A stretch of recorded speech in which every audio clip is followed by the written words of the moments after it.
He thought he could just fucking kill her.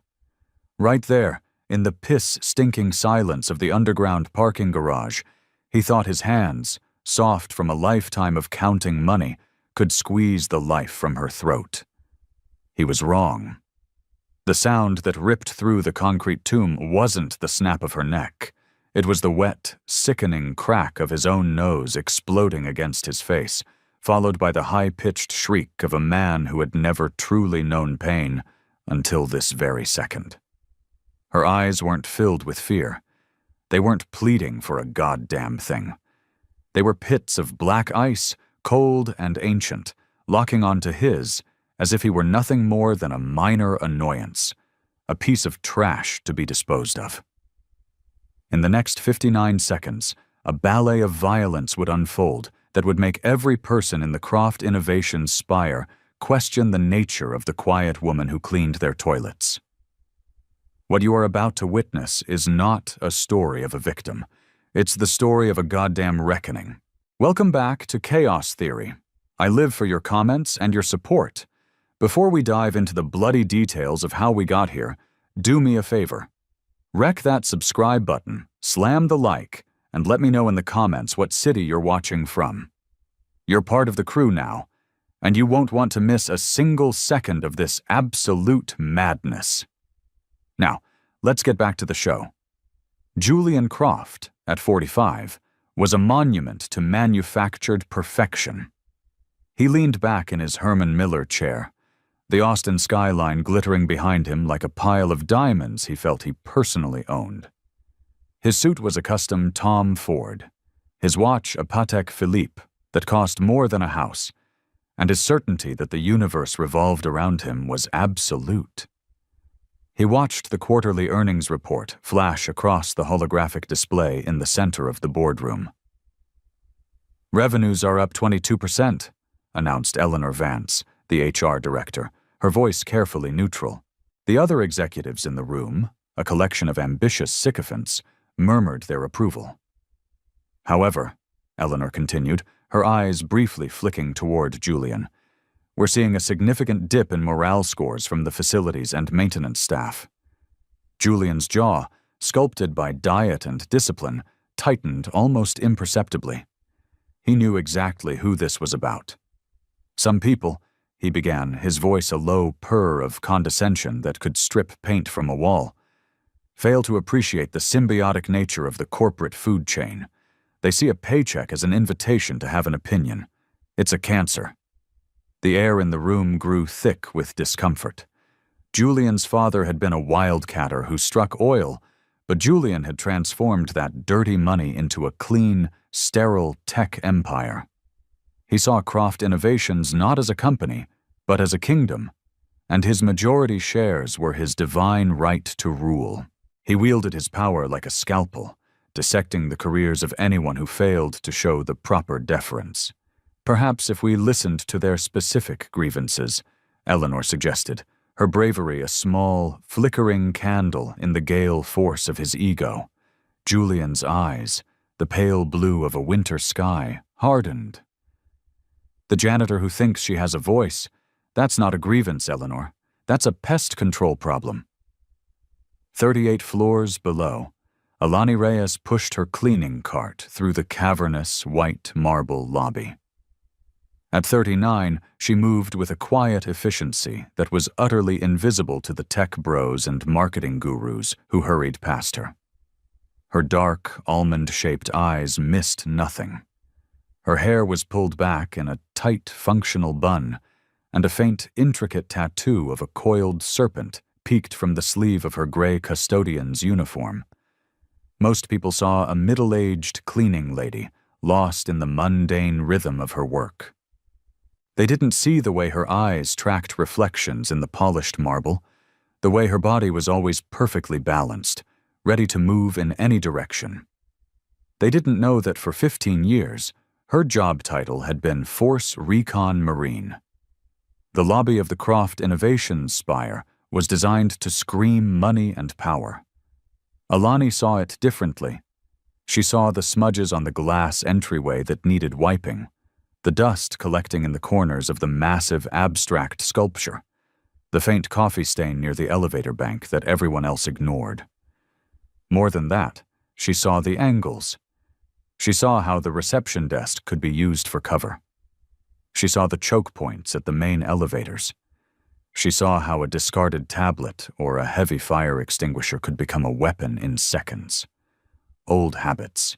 They didn't die. They just went dormant. "Evening, Lonnie," a warm voice called out. It was Marcus, the young security guard on the night shift, one of the few people who looked her in the eye. "Marcus, how's Sarah?" "Ready to pop," he grinned, his face radiating the pure joy of a man about to become a father. "The baby's kicking like a tiny ninja. Keeps her up all night." He leaned against her cart, his presence a small island of humanity in the sterile corporate ocean. "You ever have kids, Lonnie?" For a fraction of a second, Alani's practiced neutrality wavered. A ghost of a memory flickered behind her eyes. A dusty village, the laughter of children, the sudden deafening roar. "No," she said, her voice a little too quiet. "Never seemed like the right time." She didn't tell him that her 20s and 30s had been spent in the sand-choked hellholes of the world, in places where building a family was a fantasy you didn't let yourself have. She didn't talk about the citation for valor that sat in a shoebox under her bed, or the nightmares that still left her sheets soaked in sweat. Civilian life was supposed to be her reward. It was supposed to be quiet. She was supposed to disappear. "You'd be a great mom," Marcus said, his sincerity a sharp pang in her chest. "You've got that protective vibe. I see how you handle the assholes around here." Alani's grip tightened on the handle of her spray bottle. They both knew he meant Julian Croft. "Some fights aren't worth the energy," she replied, her voice flat. But even as she said it, the warrior she'd tried to bury screamed in protest. "You don't back down. You hold the line. You protect your own." The rules of civilian life were supposed to be different, but some truths were universal. The polished steel elevator doors slid open with a soft chime, and Julian Croft emerged, flanked by two of his executive vice presidents. His handmade Italian shoes clicked on the marble floor, a sound like a ticking clock counting down to a confrontation. Alani felt her muscles tense, a conditioned response honed by years of walking into ambushes. Her body knew how to fight, even when her mind desperately craved peace. "Well, well," Julian sneered, his voice echoing in the vast lobby. "If it isn't the oracle of the mop bucket, do you have any profound thoughts on our Q3 growth projections? Or are you still contemplating the existential nature of floor wax?" The two executives chuckled, a sycophantic, nervous sound. Alani straightened up from her cart, her full height bringing her surprisingly close to eye level with him. She could smell the expensive, citrusy scent of his cologne, a smell she would forever associate with entitled cruelty. "I just do my job, Mr. Croft," she said, her voice low and even. "Your job," he repeated, stepping into her personal space, forcing her to either stand her ground or retreat. "Is to be invisible? But you seem to struggle with that, don't you? With your opinions." The lobby had gone silent. The remaining employees averted their eyes, pretending to be engrossed in their phones, but their attention was focused entirely on the unfolding drama. This was a regular spectacle, Julian's public assertion of dominance over someone he considered less than human. "I have never been disrespectful to you, sir," Alani stated, her voice a steel cable of control.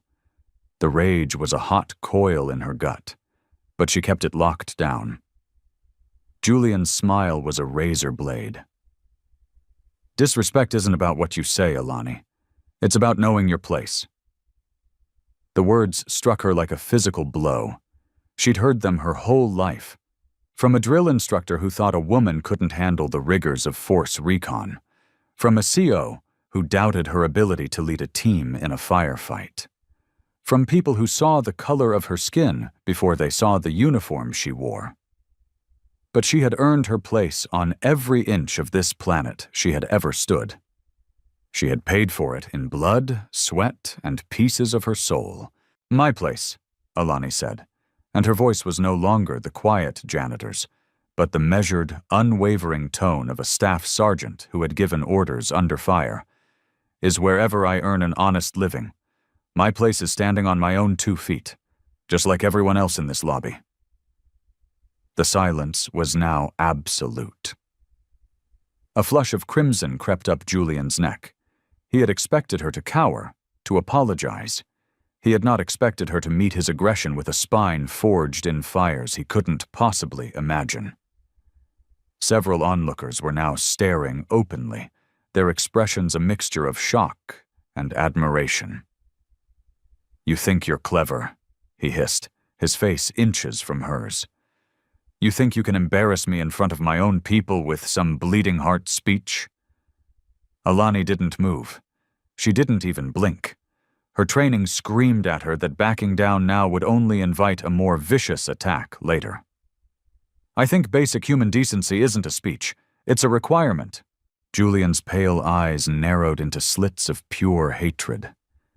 In that moment, seeing her refuse to be broken, seeing the subtle nods of agreement from his own employees, he made a decision. It was a decision born of humiliation and fury, a decision that would unravel his perfect, controlled world. "We'll see about that," he whispered, the words a promise of future violence that sent every one of Alani's combat-honed instincts screaming. As he and his entourage stalked away, Alani turned back to her cart, her movements calm and deliberate. But inside, her mind was a whirlwind of threat analysis and tactical preparation. She had just made an enemy of a man with limitless resources and no moral compass. And somewhere in the hardened core of her soul, the soldier she thought she'd left behind was methodically cleaning her rifle and preparing for war. The last rays of the Texas sun bled out over the Austin Hills, and the Croft Innovations Spire began its nightly transformation. The frantic energy of the day dissolved, replaced by the low hum of servers and the whisper of the air conditioning. Alani preferred the night shift. The emptiness was a comfort, a welcome silence after the daily gauntlet of invisible slights and casual contempt. But tonight, the silence felt different. It felt heavy, watchful. Julian Croft's final words were a threat assessment echoing in her mind. 15 years in the military had taught her one undeniable truth: trust your gut. And right now, her gut was telling her that a line had been crossed, and there was no going back. She guided her cart onto the 38th floor, the executive level. This was the heart of the kingdom, a hushed sanctuary of muted colors, expensive art, and panoramic views of the city lights. Each office was a shrine to its occupant's ego. She knocked on Julian's door, a formality, before using her master key. The office was a perfect reflection of the man, cold, immaculate, and designed to make anyone who entered feel small. His desk, a vast slab of black granite, sat like an altar. Behind it, diplomas from Wharton and Stanford were displayed alongside photos of him shaking hands with governors and tech billionaires. Alani began emptying the trash, her movements practiced and automatic. Her mind, however, was running tactical simulations. The morning's confrontation hadn't just been about a public dressing down. It was about a loss of control. Men like Julian didn't tolerate losing control. They corrected the problem. Permanently. "Burning the midnight oil, I see." Alani spun around, her body reacting before her mind could process the sound. Her hand instinctively dropped to her hip, searching for the comforting weight of a sidearm that hadn't been there for years. Julian stood in the doorway, his suit jacket off, his tie loosened. He looked casual, but Alani recognized the stance of a predator cornering its prey. "You startled me, Mr. Croft," she said, her voice steady. She placed the trash can down and straightened, creating space between them. I came back for some documents. He stepped inside and closed the door. The soft click of the latch was as loud as a gunshot in the silent office. Alani's training took over. One exit, now blocked. No obvious weapons, save for office supplies. Julian was younger, but soft. She could disable him in under 5 seconds. But the consequences, assault charges, prison, would be the end of her quiet life. "I can finish up later if you need the office," she said, gesturing toward her cart. "No." His voice had an edge that stopped her cold. "Stay. I think it's time you and I had a frank conversation about your future here." He walked to his desk but didn't sit. He leaned against it, crossing his arms, studying her like an entomologist examining a particularly resilient insect. "This morning, you chose to humiliate me. You made me look weak in my own building. That wasn't my intention. Wasn't it?"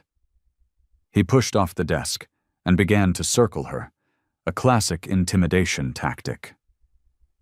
Alani stood her ground, turning slowly to keep him in her line of sight. "I've been thinking about you all day, Alani, and I've realized you suffer from a delusion. You believe you're my equal." Her muscles coiled. This was no longer about a simple workplace dispute. This was a psychological assault, a prelude to something worse. "You think because you can throw a few big words around, because a few of the drones in the lobby nodded along with your little sermon on dignity, that you've won something," he continued, his voice dropping, becoming more venomous. "Let me explain how the real world works." He stepped closer, his cologne thick and cloying. "I own this building. I own your job. My name is on the goddamn checks that pay your rent. And you," he spat the word, "are the help." The insult was meant to shatter her composure. "I understand my role here, Mr. Croft," Alani replied, her voice dangerously calm. "But that doesn't give you the right to treat me like I'm less than human." Julian's smile was as sharp and ugly as broken glass. "Doesn't it?" The question hung in the air, a raw display of power. She'd faced men like him before. Men who believed their rank or their wealth gave them ownership over others. She'd proven every single one of them wrong, often at great personal cost. She had bled for her country. She had watched friends die. She had sacrificed any chance at a normal life to defend an ideal. And she would be damned if she let this spoiled, petty tyrant diminish that sacrifice. "No," Alani said, her voice resonating with the quiet authority of command. "It doesn't. Your money doesn't make you a better person. This office doesn't make you more valuable. And your title doesn't give you the right to degrade people who work harder in a single shift than you have in your entire pampered life." The color drained from Julian's face, replaced by a blotchy, furious red. In the lobby, he'd been surprised. Here, in the privacy of his domain, her defiance felt like a declaration of war. "You arrogant bitch!" he hissed, stepping so close she could see the frantic pulse in his temple. "Do you have any idea what I can do to you? One call and you're blacklisted. You'll never work in this city again." "Then make the call," she said softly. The simple challenge seemed to stun him. He expected pleading. He expected tears. He expected her to break. Instead, she stood there, an immovable object meeting his unstoppable force, and she wasn't even trembling. "You think you're tough?" he whispered, his voice shaking with a rage that was bordering on unhinged. "You think you have some kind of street-smart attitude that can possibly compete with me?" His words dripped with prejudice, revealing the ugly stereotypes he held. He couldn't imagine her strength came from discipline and training. He could only see it as aggression, as a threat to be put down. "Now let me ask you something. Have you ever been pushed so far that you felt a switch flip inside you? That moment where politeness dies and something primal takes over?" Comment, Hell yes down below if you know that feeling. All right, let's get back to it, because the switch in Alani Reyes wasn't just flipping.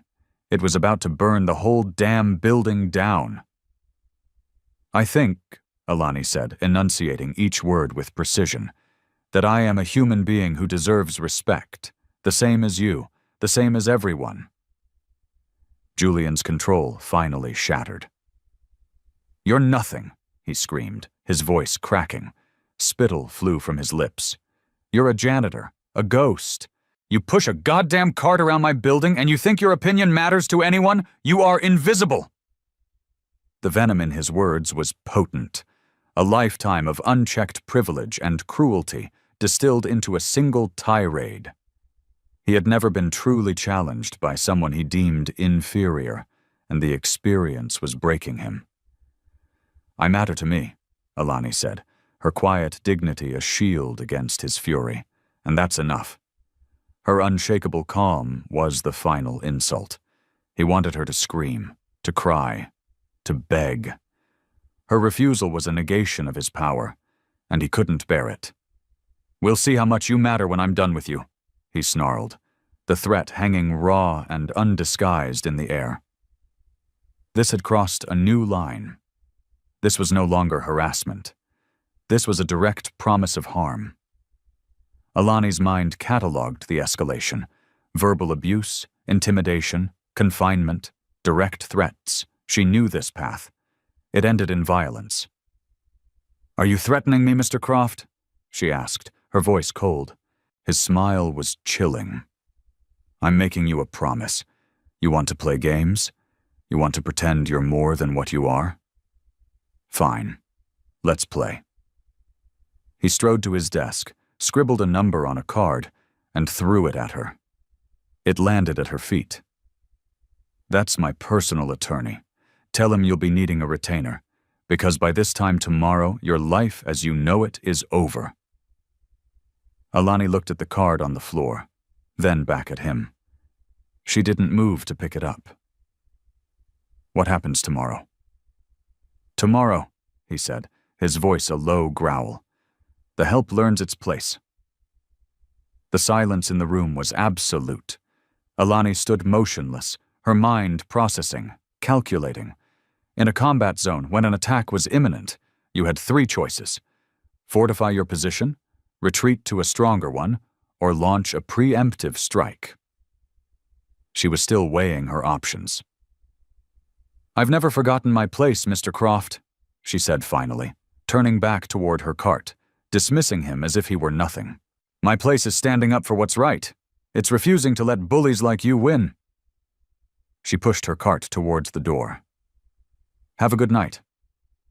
As she reached the threshold, his voice, laced with a new and terrifying certainty, followed her. You have no idea what you've just unleashed. Alani paused and looked back over her shoulder.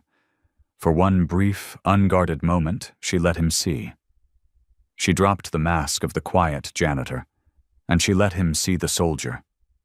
She let him see the predator that lived behind her eyes, a flicker of something ancient and lethal that made the blood in his veins turn to ice. Neither do you, she whispered.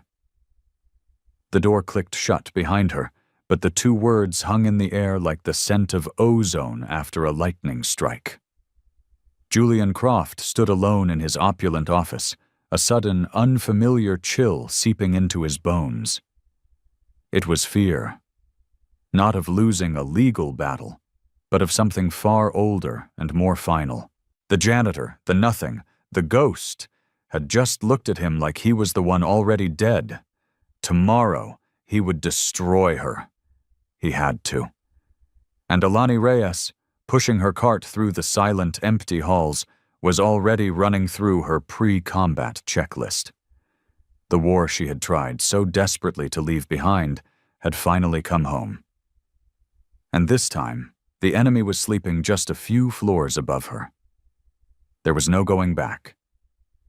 The next morning, the Texas sun blazed down on Austin, but Julian Croft's corner office felt as cold as a morgue. He hadn't slept. The image of Alani's eyes, not angry, not scared, but terrifyingly calm, was burned into his mind. He'd spent his life bullying people into submission. He'd never encountered someone who simply refused to break. He picked up his phone and dialed a number stored under the innocuous name Mr. Wolf. It was a number he'd been given at a high-stakes poker game, a problem solver for situations that couldn't be handled by lawyers. "Yeah," a gravelly voice answered. "It's Julian Croft. We have a mutual acquaintance. I have a situation that requires a delicate touch." "Delicate is expensive, Mr. Croft." Julian's pride warred with the knot of fear in his stomach. The memory of her final look, that predatory stillness, pushed him over the edge. "I have an employee, a janitor. She's become a problem. She needs to be reminded of the consequences of disrespect." There was a pause. "We talking a stern lecture? Or are we talking a lesson she'll feel in her bones for the rest of her life?" Julian's mouth was dry. His conscience, a small and withered thing, screamed at him to stop, but his humiliation was a louder voice. "I want her to disappear, not dead," he added quickly, the thought of a murder charge momentarily piercing his rage. "Just gone. Scared enough to pack her bags and never show her face in this city again." The voice on the other end chuckled, a low, ugly sound. "A vanishing act. I can do that. It'll be a $10,000 disappearing fee. Cash. You get me a photo, her schedule, and a layout of the building's blind spots." "The parking garage," Julian said immediately. "The cameras on the lower level are scheduled for maintenance tonight." "Smart boy. You're a natural. Send the details. We'll handle it tonight. And Mr. Croft? After this call, you don't know me. This conversation never happened." "Understood," Julian said, his hand trembling as he ended the call. He was hiring thugs to brutalize a woman because she had dared to demand respect. He told himself it was about maintaining order, about protecting his authority. But deep down, he knew the sickening truth. He was doing it because a woman with a mop had made him feel powerless, and he couldn't live with that feeling. Miles away, in a small, sparse apartment, Alani Reyes arrived home from her shift 3 hours ago, but hadn't even considered sleep. Her body was a finely tuned instrument of war, and it was screaming that an attack was imminent. Instead of her uniform, she wore track pants and a tank top, her movements fluid and precise, as she went through a series of stretches that were less about fitness and more about combat readiness. She had spent the last hours of her shift not cleaning, but conducting reconnaissance, mapping sight lines, timing security patrols, identifying every possible exit and every potential weapon on every floor. The morning light illuminated the scars on her arms and back, a roadmap of a life lived on the edge. Her phone buzzed. It was Marcus. "Lonnie, you need to see this." He'd sent her a screenshot of a maintenance work order. "Parking garage P3, camera system offline, 220404. The pieces clicked into place with cold, hard certainty. It was an ambush, a professionally planned ambush. They were going to trap her in the one place with no witnesses and no electronic record. She typed back a simple message. "Thanks, Marcus. Stay home tonight. Tell Sarah you're sick. That's an order." He replied almost instantly. "No way. I'm not leaving you alone." "You're about to be a father, Marcus. Your fight is at home. Don't make me pull rank." He didn't reply for a long time. Finally, a single word came through. "Understood." Alani sat on the floor of her living room, her mind a cold, clear machine of tactical planning. She could run, disappear, start over in another city under another name. It would be the smart thing to do, the sane thing to do. But the thought of running from a bully like Julian Croft felt like a betrayal of every soldier she had ever served with, every friend she had lost. It felt like a betrayal of herself. She had spent 15 years of her life fighting for the soul of her country. She hadn't realized the war would follow her home. The doorbell rang, a sharp, intrusive sound. She moved to the door silently, checking the peephole. A young woman with wide, terrified eyes stood there, clutching a tablet to her chest. Alani recognized her from the IT department. Chloe. She opened the door, leaving the chain on. "Can I help you?" "Ms. Reyes," the young woman stammered. "My name is Chloe. I think you're in terrible danger." She glanced nervously down the hallway. "Can I come in?" Against her better judgment, Alani unlatched the chain. Chloe scurried inside, her eyes darting around the Spartan apartment. She saw the folded flag in a case on the mantelpiece, the single-framed photo of a group of grim-faced soldiers in desert camouflage. "What do you want?" Alani asked, her tone clipped. "I was running a diagnostic on the executive servers last night," Chloe said, her words tumbling out in a rush. "I saw Mr. Croft accessed a dark web payment portal. He transferred $10,000 in cryptocurrency to an anonymous account, and then I saw his search history. He was looking up personnel files. Yours. And he was researching untraceable assault." Alani felt a flicker of surprise. She had expected allies to be in short supply. "Why are you telling me this?" Chloe's eyes filled with tears. "Because I watch him talk to you. I see the way he looks at you, like you're nothing. My dad was a cop. He was a good man. He always told me that the only thing necessary for evil to triumph is for good people to do nothing. I can't do nothing." Her gaze fell on the photo of Alani's unit.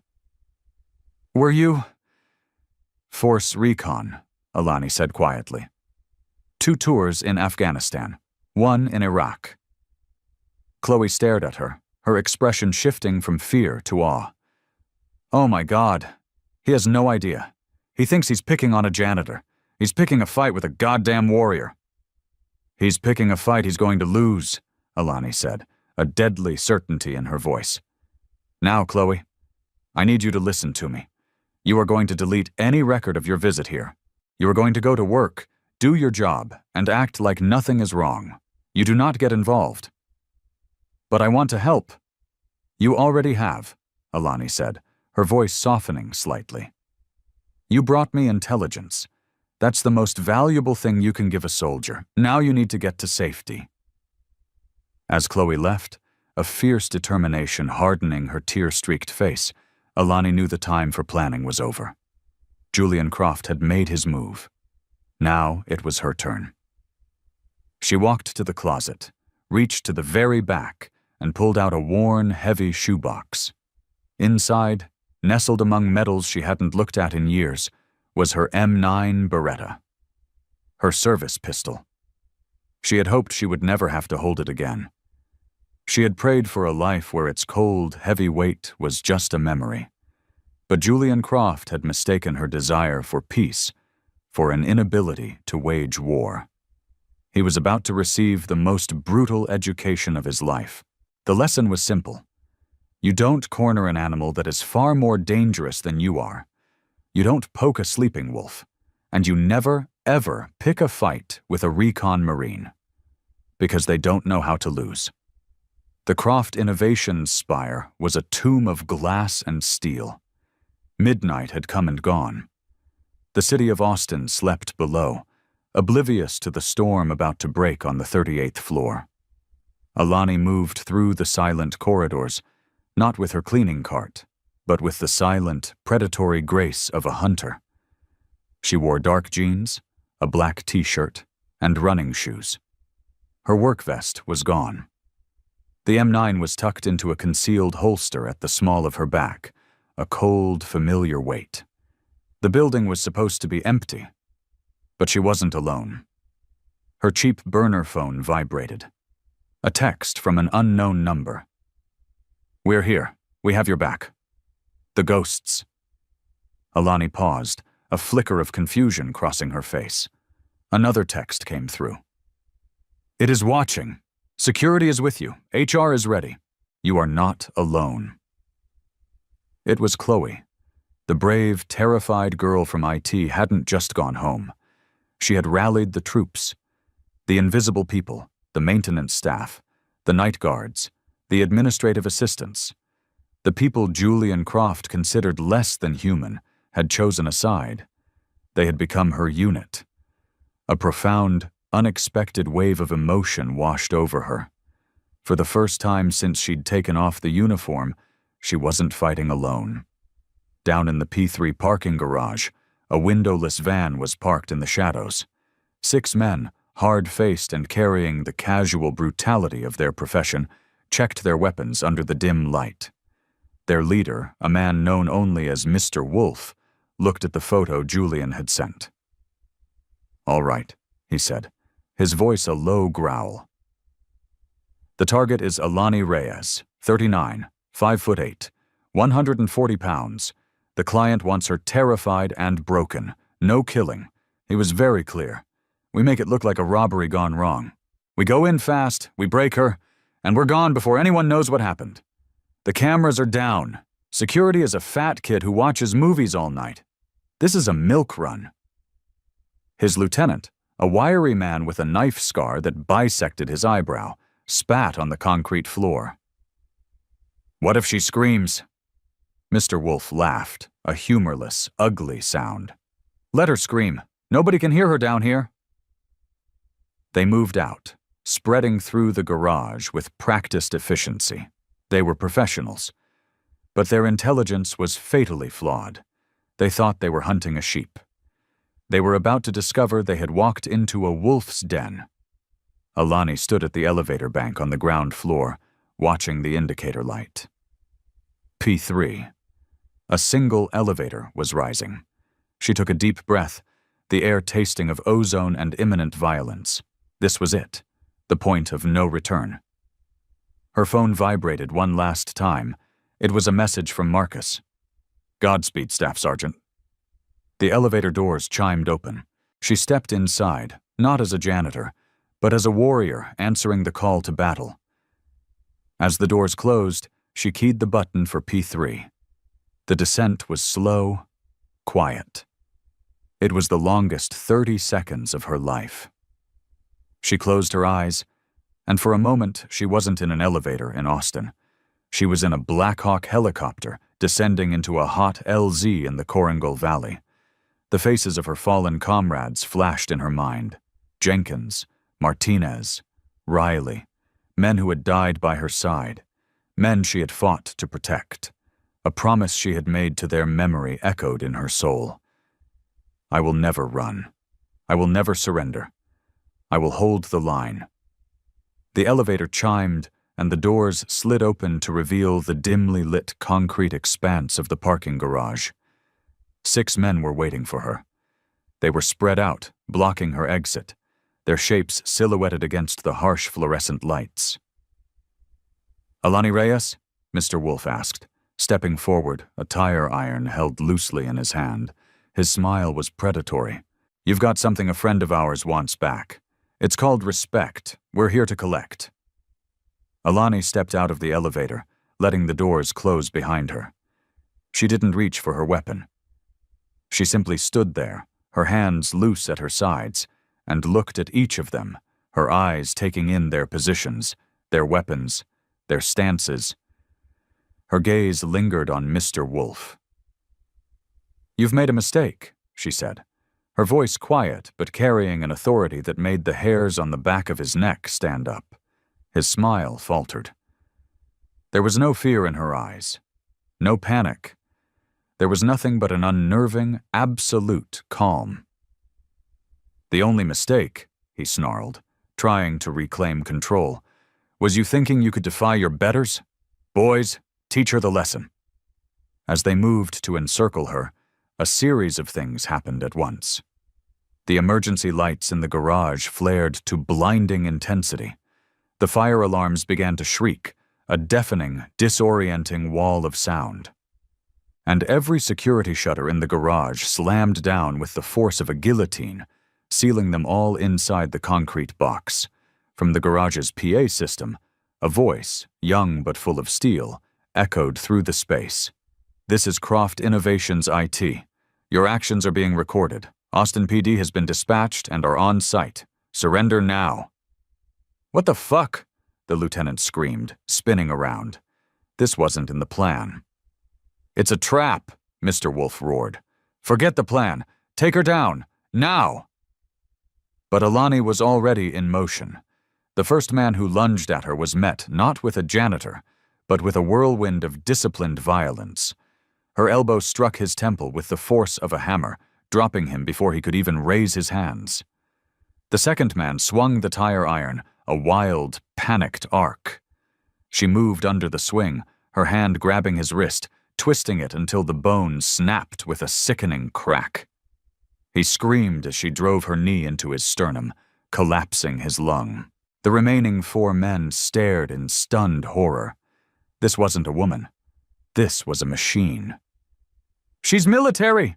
the lieutenant yelled, pulling a pistol from his waistband. "Wolf, she's goddamn military!" From the PA system, Julian Croft's voice, high-pitched and hysterical, screamed over their radios, which Chloe had patched into the building's internal comms. "I don't care what she is. Kill her. Do what I paid you to do." The lieutenant raised his pistol. That was his last mistake. Alani drew the M9 Beretta in a single, fluid motion. The sound of her pistol was sharp, professional. 2 rounds, center mass. He was dead before he hit the ground. The parking garage erupted into a war zone. The remaining 3 men opened fire, their panic making their shots wild. Bullets ricocheted off concrete pillars, shattering the windows of parked cars. Alani dove behind a large SUV, the training taking over completely. This was her world now. Chaos, gunfire, life and death measured in seconds. She was no longer a janitor. She was no longer a civilian. She was Staff Sergeant Alani Reyes, Force Recon Marine, and she was on the hunt. The battle for the soul of the Croft Innovations spire had begun, and the concrete tomb of the parking garage was about to be consecrated in blood. The parking garage was a symphony of chaos. Alarms blared, emergency lights strobed in a disorienting rhythm, and the air was thick with the smell of gunpowder and fear. 3 men were left. 3 men who had come to brutalize a lone woman and now found themselves trapped in a kill box with a professional soldier. Their confidence was gone, replaced by the raw, primal terror of the hunted. "Spread out! Pin her down!" Mr. Wolf screamed, his voice barely audible over the shrieking alarms. He and his 2 remaining thugs took cover behind concrete pillars, their wild gunshots chipping away at the SUV Alani was using for cover. Alani pressed her back against the vehicle, her breathing steady and controlled. She ignored the noise, the chaos. She focused. Her mind became a tactical map of the garage. She knew every angle, every piece of cover. They were in her world now, and in her world, she made the rules. The police were outside, she knew, but the lockdown protocols meant they couldn't get in yet. This was her fight to finish. She had 9 rounds left in her magazine, 3 enemies. She couldn't afford to waste a single shot. She listened, filtering out the alarms, focusing on the sounds of their movement, the scrape of a boot on concrete, the clink of a weapon against a pillar. One was moving to her right, trying to flank her. The other 2 were laying down suppressing fire from the front. A classic pincer movement. Amateurish. "I'm going to kill you, bitch," one of them screamed from the right, his voice tight with panic. Alani didn't answer. She pulled a small, shattered piece of a side-view mirror from the ground and angled it just enough to see his reflection. He was exposed, moving carelessly between cars, believing her to be pinned down. She rose from her cover for a fraction of a second, a ghost in the strobing lights. 1 shot. The man crumpled to the ground, a neat hole in his forehead. 2 left. "Carlos is down," the remaining thug shrieked. "She's picking us off." "Shut up and shoot," Mr. Wolf roared, firing another volley of wild shots that pinged harmlessly off the SUV's engine block. Alani was already moving, a dark blur sprinting to a new position behind a row of concrete barriers. They were focused on where she had been, not where she was going. Basic tactical error. They were letting fear dictate their actions. From her new position, she had a clear line of sight to the second thug, who was reloading, his hands shaking so badly he could barely seat the magazine. Alani took a steadying breath. 2 shots, center mass. He stumbled backward, his eyes wide with surprise, and collapsed. 1 left. The garage fell eerily silent, the only sounds the relentless wail of the alarms and the ragged sound of Mr. Wolf's breathing. He was alone, his entire crew eliminated in under 2 minutes by the woman he had dismissed as a janitor. He was hidden behind a thick concrete pillar, his pistol clutched in a white-knuckled grip. "Where are you?" he screamed into the echoing space, his voice cracking. "Show yourself!" Alani's voice came from the darkness, calm and cold as a grave. "You came here to break an innocent woman. You came here because a rich coward paid you to hurt someone he saw as less than him." Mr. Wolf spun around, firing blindly into the shadows. "I'll kill you." "No," her voice echoed, seeming to come from all directions at once. "You won't. You men, you think your money and your muscle make you strong. You think you can take whatever you want, but you don't know what real strength is."